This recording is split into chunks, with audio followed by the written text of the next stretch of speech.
Hello, welcome to this new episode. Today I'm going to be talking about this camera. This is a NONS camera, and it's a very particular thing because it shoots Instax film. And yeah, let's talk about it. The camera originally can shoot Canon lenses, but with this simple adapter, you can use, old Russian lenses with this old Russian mount. If you think about it, the size of a 35mm negative is much smaller than the size of a full Instax image. So that's why this adapter is here. Otherwise, if you just use it with the lens directly on the camera, which you can do, you can mount a Canon lens over here, but what that will do is that the image will have a lot of vignetting. And the adapter is simply, you just align this red dot over here with the red dot on the camera, like a simple Canon mount. You put it here, and you're good. And then you just mount your lens like so, and you're good to go. You have a full functional, almost basically full frame camera who shoots Canon lenses or all Russian lenses and in Instax format, and that's super cool. Now let me tell you about a few things that I think are amazing about this camera and a few things that I think are not amazing about this camera. You can take pictures who have this amazing out of focus and have them in an Instax form, which is usually not two things that go together unless you have some kind of hack camera. Normally, cameras that shoot Instax film have a very small aperture and everything is in focus, and they look like, snapshots. They look like pictures taken with a compact camera. But the pictures taken with this camera, they don't look like that. They look like pictures taken with a professional camera in an Instax format. So in order to turn the camera on, you simply move this to the on position, and what will happen is that you get all the information over here. There you go. And at 250 it's 3.3, which is fine, and it will also tell you the battery that you have and the amount of shots. In this case it says I have 8. The camera does not have an external battery. It uses an internal battery, which I think must be lithium or something, but you just charge it with this thing, kind of a USB-C enter over here. You just plug it, charge it, and that's it. It's super simple. It doesn't require much. But it doesn't use external batteries, so you will be using the batteries that come with the camera, because the battery lasts for a long time. Like, I've charged it once ever since I got it, and I've been using it for, I don't know, almost a month, and I've taken, this plus 2 more packs, and it's still going strong. I haven't charged it, and it's about 70%. So don't worry about buying new batteries or anything. Just plug it, have fun, super simple. Now, a few things that are not so cool about this camera, and this is important. Sometimes it will happen that it'll say I have 4 shots and I take a picture and the Instax cartridge is empty.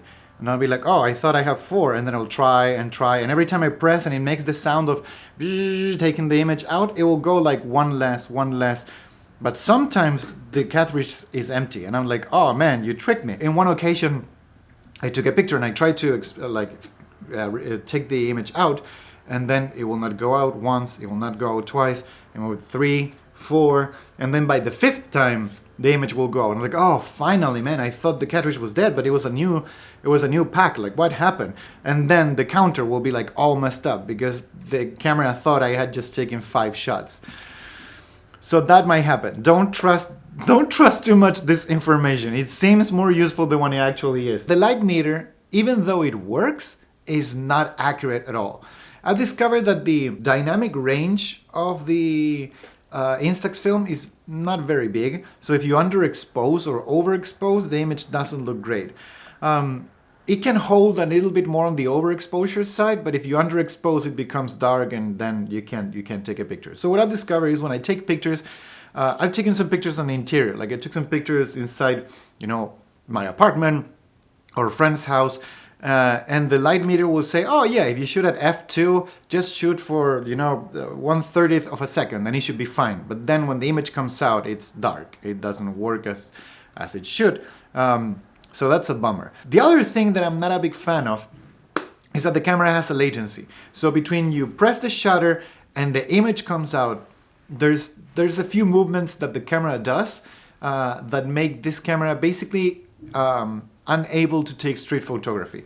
I mean, you could maybe technically try to do it, but it's definitely not a tool for that job. There's another day, so I'm shooting this because there are a few things that I forgot to add. So excuse for the outfit, the change in the attire. So anyway, I wanted to show you a few things. One is how the camera looks like from behind. So when you open the camera, and this is what I meant by the shutter mechanism. Look at this. Okay, this is what it looks like. When you cock the shutter, you see, what you're actually doing is moving this thing back. This is where the mirror is. This is what allows you to see through the viewfinder. You see through this, and then you look over here, and in there's this mechanism that when you take the picture, moves to the side and takes the picture. So listen how it sounds. There's gonna be the sound of this moving to the side and then the shutter. Whenever I take a picture of someone, I have to warn them about it. I'm like, hey, here I am, look at here. Okay, awesome, wait a little bit. This is what's gonna happen. I'm gonna take a picture and it's gonna make two sounds, whoop and chick, okay? So don't move until you hear the chick, okay? Don't move, okay, let's go.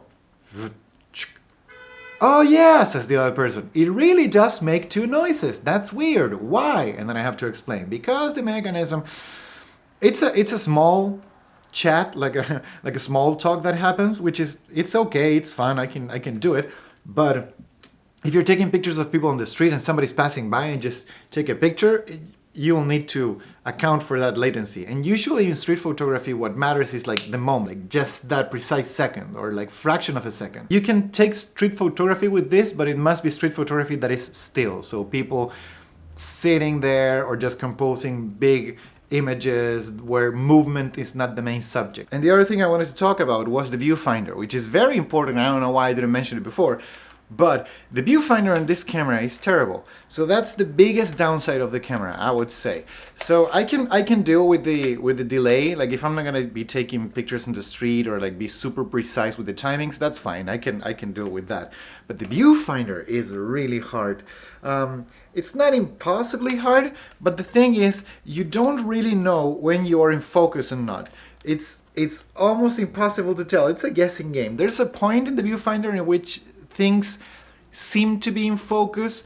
They could be slightly out of focus, but there's no way of telling, and you just hope for the best. But the point I'm trying to make is, if you want to take pictures like you want to be super precise with the focus, and you have a very wide lens, like say f2, f1.4, whatever have you, that is very wide, and you want to have this shadow depth of field and really nail it, it's super hard, man. Let me tell you, it's super hard. Like I would love for this to be easy and like have maybe a split kind of viewfinder, split image viewfinder. That would be amazing. A split screen viewfinder will make a world of difference in this case. The other thing that I'm not a big fan is this thing. This is made out of metal and it doesn't really hurt much, but if you could have something like a soft plastic or like something that it doesn't feel like you're sticking, you know, a piece of metal in your finger every time you cock it, that would be amazing. So yeah, that's what it's all about, the NONS. It's a really fun camera. I absolutely adore it,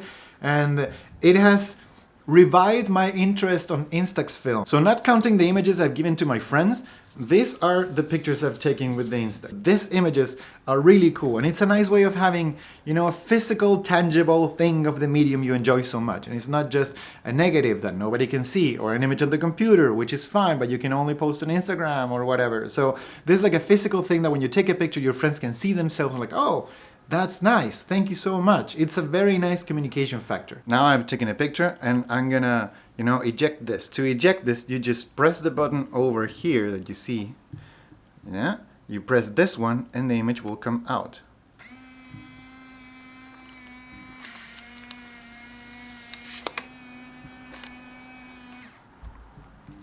And that's how it works. Pretty cool, huh? So one more thing I want to talk about. It's how to scan these things.